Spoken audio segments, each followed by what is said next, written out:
Today we're going to look at the way television tells stories. Are you sitting comfortably? Then we'll begin.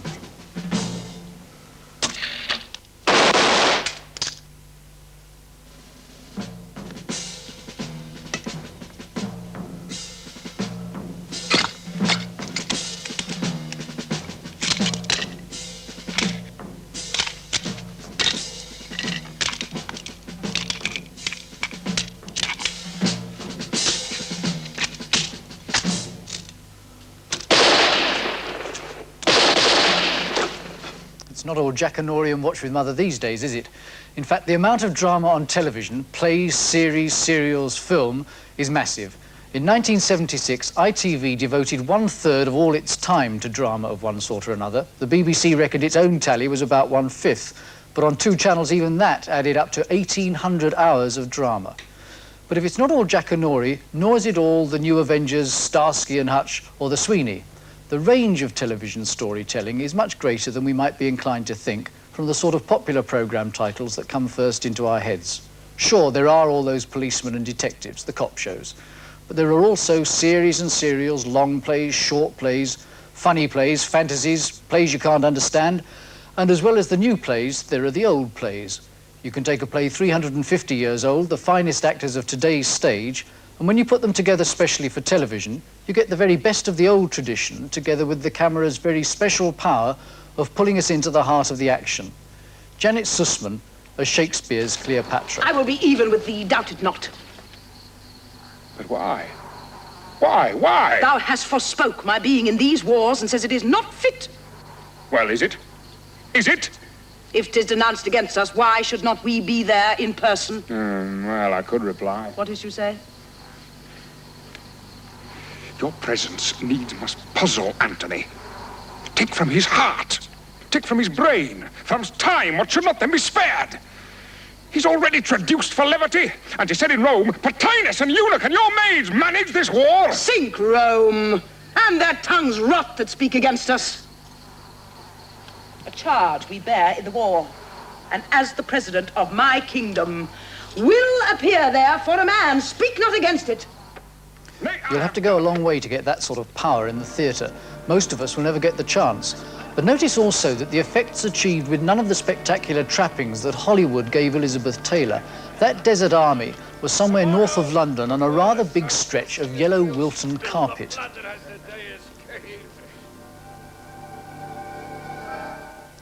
If we're going to get to grips with those thousands of hours of drama that as a nation we seem to devour every year, we need to do more than look at the different ways it can be done. We'll do that too, but just as important, perhaps more important, are the different messages the different methods can carry. Let's have an example. We've already seen Shakespeare's Cleopatra, the one that really set up the legend for us of a powerful woman, passionate, doomed in the end, but undeniably a force to be reckoned with even by the Roman emperor. 3 centuries later, Bernard Shaw went back to the legend, but Shaw's Cleopatra couldn't be more different. Oh, and being Shaw, he made it a comedy. You live here? Of course not. I am Cleopatra, Queen of Egypt. He chose to imagine the time when she was a teenage princess in the middle of a family squabble, with little hope of power and no idea what to do if she got it. Geneviève Bujold as the kittenish Cleopatra, and Sir Alec Guinness as the wise old Julius Caesar with political reasons of his own for getting her on the throne of Egypt. Why are you not at home and in bed? Because the Romans are coming to eat us all. You're not at home and in bed either. Yes, I am. I live in a tent, and I'm now in that tent, fast asleep and dreaming. You're a funny old gentleman. I like you. Hardly think it was the same woman, would you? And of course it isn't. It's a question of which writer's imagination you choose and what he was using that character to say. At its best, a play or film can tell you something about people, the way they feel or react together. But it can also take the easy way out, give us human puppets made to a formula. The danger is we'll lose the ability to sort the true from the cardboard cutouts.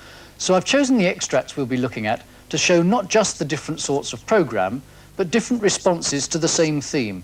And the theme's a pretty broad one anyway, how television drama treats women. We've already had 2 very different Cleopatras, but classical drama isn't exactly one of television's main interests. Let's go back to where we started, with Purdy and the New Avengers. That sort of action-adventure is one of the mainstays of television across the world. But apart from the Avengers, women have never had much of a look-in. But then the $6 Million Man's Girlfriend proved as popular as he did and got a series of her own. And after Bionic Woman came Charlie's Angels. Still in Avengers country, a sort of fantasy world. You never know quite who they're risking so much for. Why does it always have to be on the phone? Why can't we ever see Charlie? I believe that was very clearly spelled out when you were hired. Nobody sees Charlie except me.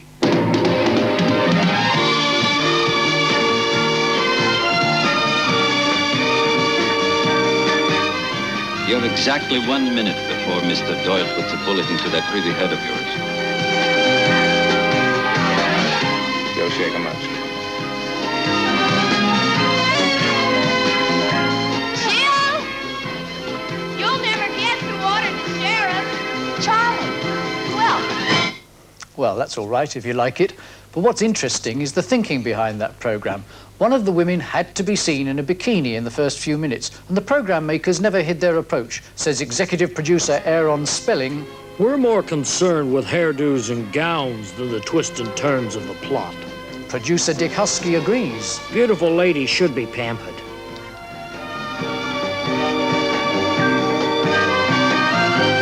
So Charlie's Angels Aren't downbeat detectives from the real life of urban America, but 3 lovely girls, so exquisitely turned out that they fulfill the make-believe American dream. So there's someone who's frankly trying to create a fantasy world, and frankly, I could take it or leave it. But let's stay with fantasy. It's possible to have entertaining dramas carrying a serious message. Star Trek tried it. Let's have a look at a British attempt, and for me, one of the most interesting, Doctor Who.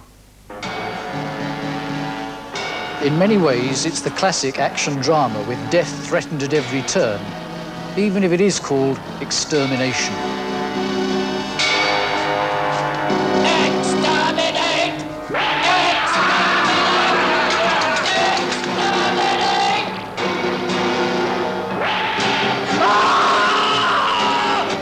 Doctor? Doctor, are you all right? But its hero is unarmed and against violence, yet along the way he's always in tough, threatening situations. No one's sure what watching violence does to people. It's exciting, but does it help us get rid of our own violence or make us numb? Might some people copy it? What's the balance for you between the sheer excitement of these pictures on the screen and the ideas in the words? What are you waiting for? Just touch these 2 strands together, and the Daleks are finished. Have I that right? To destroy the Daleks, you can't doubt it. But I do. You see, some things could be better with the Daleks. Many future worlds will become allies just because of their fear of the Daleks. It isn't like that. Oh, and take a look at Sarah Jane there. The Doctor's had a girl assistant for years. She was the one who started out as a journalist. Tomboyish, a bit trendy, sometimes even answering him back. But some people would argue that whatever the character, it's enough to spread the idea of women always being in second place. Brave she may be, but the man has the brains and gives the orders. But whether you accept that or not, whether they choose a woman just to stop coming out like Batman and Robin, try comparing Sarah Jane with Leela. The actress they choose, her dress, her words, do change our response. It's a big jump to Leela, happily stabbing enemies with her Janus thorn, the simple jungle girl in her skins, very clean, of course, and decidedly good-looking, though he doesn't seem to notice. You to slaughter people. The more Janus thorns, you understand, ever. Well, you can apply those sorts of arguments to all kinds of programmes, and I'll leave that with you. But before we leave fantasy, I'd like to suggest it goes a lot further than science fiction, or even Charlie's Angels. It might be tempting to think of all those police programmes as realistic, with their arguments, cars bashing into each other, and rough, tough shootouts.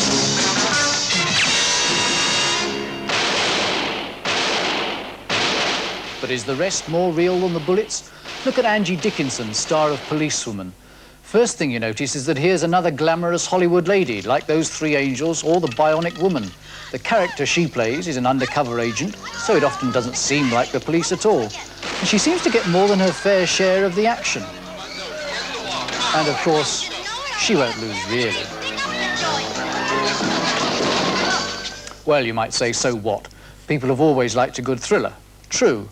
But one of television's strengths is making drama that does grip us, but also relates to the real world around us. And that includes policemen. Don't they get bored like the rest of us, or desperate for a cup of tea?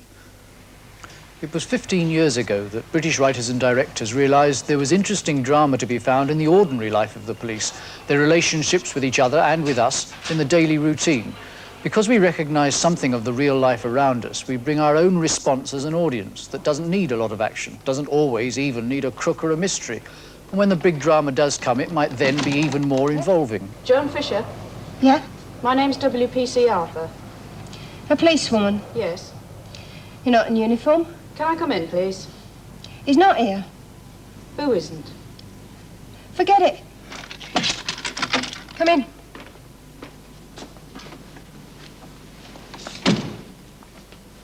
Who are you talking about?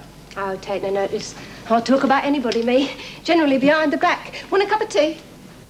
So even with an area as traditional and overloaded as police series, there are different ways to approach it, carrying quite different ideas and seeking quite different responses from us. Well, that means it's time to look at the tricks of the trade. Let's just look at two programmes. Similar situations, but very different treatment. See what basic differences you can spot. Any bets, gentlemen, that the nuclear facility we're looking for is underground, under Diamond Head? Notify HPD. Let's go.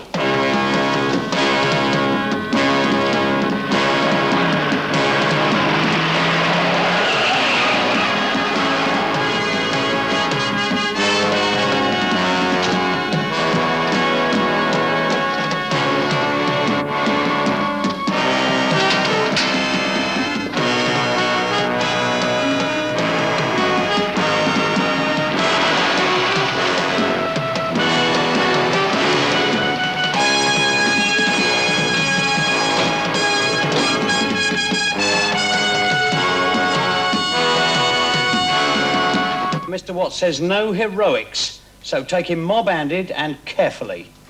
Foxtrot 19, are you in position? We're 10 yards from the house, Sarge.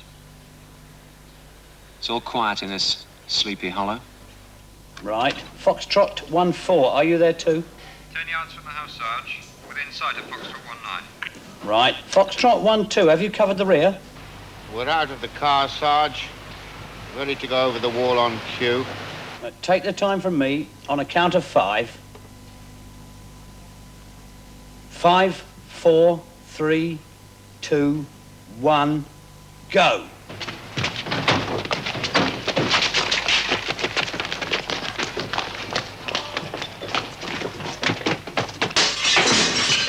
Much the same situation, much the same action, but one big difference you could spot with your eyes shut.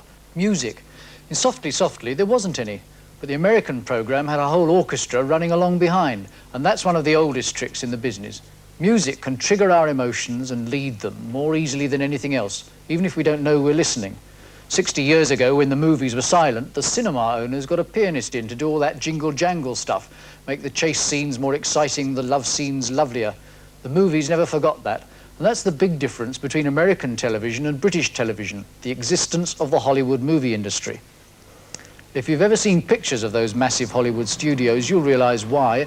As soon as television became a rival 20 years ago, they had to get involved. They had land, buildings, shareholders, employees, and they stood to lose a lot of money. But they also had all the expertise that had made the popular cinema great, and they saw they must try to channel that into television to find the new audiences and the money.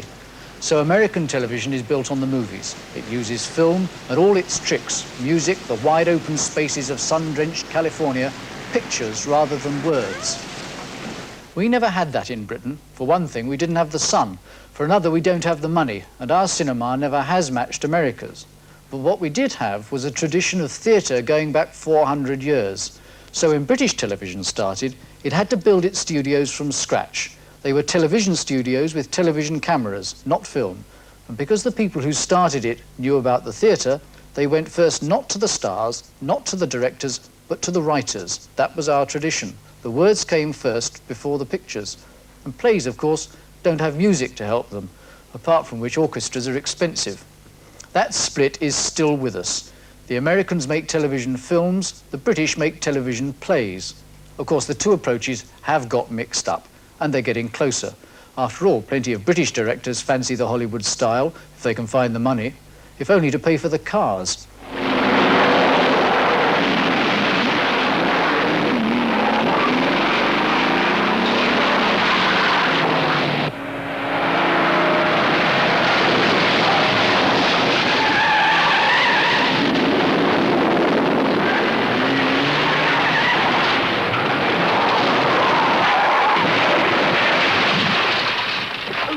Drive. Evel Knievel. Pardon? So there are two main ways in which television tells its stories, whoever makes them, and very often that background music gives you the clue. It tells you that they're not relying on the people and the situation to get across to you. They're taking the direct route to your emotions, not your mind. Well, where were we? We've looked at the fantasy drama, we've looked at the cop shows, and I've suggested that the cops can be nearer to fantasy than they are to real life. But quite a lot of television does try to use real life, as lived by most of us here, much more closely. Enough people recognise the life in Coronation Street or Crossroads, or the people in them, to put them among the most popular programmes in the history of British television. And the problems of real life can get in there too. Here's Pat Phoenix in Coronation Street, threatened with losing her job. Young Gail tell you, did she? Yes, she did mention it. Yeah, nice kid. She mentioned something else as well. Oh? She reckons there'll be no room for me in that shop when you take over. She reckons that you're looking for somebody younger, somebody not quite as decrepit as me. Well, you might be right for once in your life, Mr. Baldwin. You may or may not know it, but I was doing this job while you were still wetting your nappies. We learnt the job well in them days, and we learnt something else besides. There are other ways of giving people the push, apart from shooting off your mouth to juniors about people being too old for the job. That might have sown more thoughts about being old in more people's minds than any number of documentaries. The people who make Crossroads would argue that by just having a character who's disabled in a wheelchair, they can help us understand his problems and change our attitudes better than by giving us a lecture. But in the end, it's not what they're there for, is it? Ask yourself whether any writer could kill off Ina Sharples, however high-minded his purpose. The programme has to be kept going. The actors have contracts and have to be used. Quite possibly they die before the characters. So making 2 or even 4 episodes a week becomes an industrial process, not unlike making cars. So if it's originality that we prize, the possibility that drama will excite us, surprise us, show us ideas or people in a fresh way, then we must look to the programmes whose makers are allowed to do just one thing. They're given an hour or so in which to make a television play complete in itself, not worried about next week or worried too much about how many of us might find it interesting. Why should we all think the same? And might it not be that some plays, if they've had real impact on us, should leave us not wanting to see the same thing again next week? Here's Patricia Hayes as an alcoholic down and out, the sort of tough subject most of us might prefer to forget. I want a bed for the night.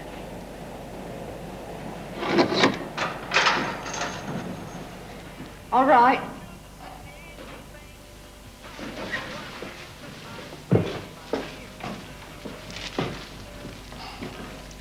Name? Edna. Edna O'Casey.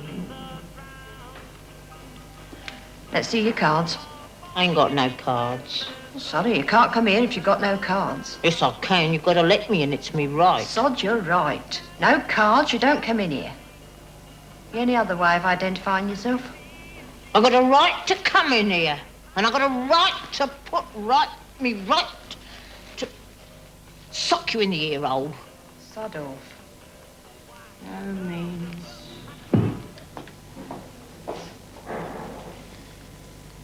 Where are you from? From around. From roundabout. Just from the roundabout. Yeah. Before you got to the roundabout? I was in the psychiatric. No. I've just been roundabout. I don't suggest we could take that sort of challenge every week, but a play doesn't have to be depressing to be serious. We're going to finish with a taste of a series we'll be looking at in detail later. It's called Rock Follies, the story of an all-girl rock group, and it uses a lot of the ideas we've been talking about. It uses fantasy to show their dreams, realism to show their lives, comedy to send up the people they've come up against, and of course it uses music. But while you're tapping your feet, listen to the words of the song. there are people who might not fancy the idea of young women who've done with dragging nappies to the laundrette, have finished serving time with their husbands, and are feeling free again. That's serious. Goodbye. I love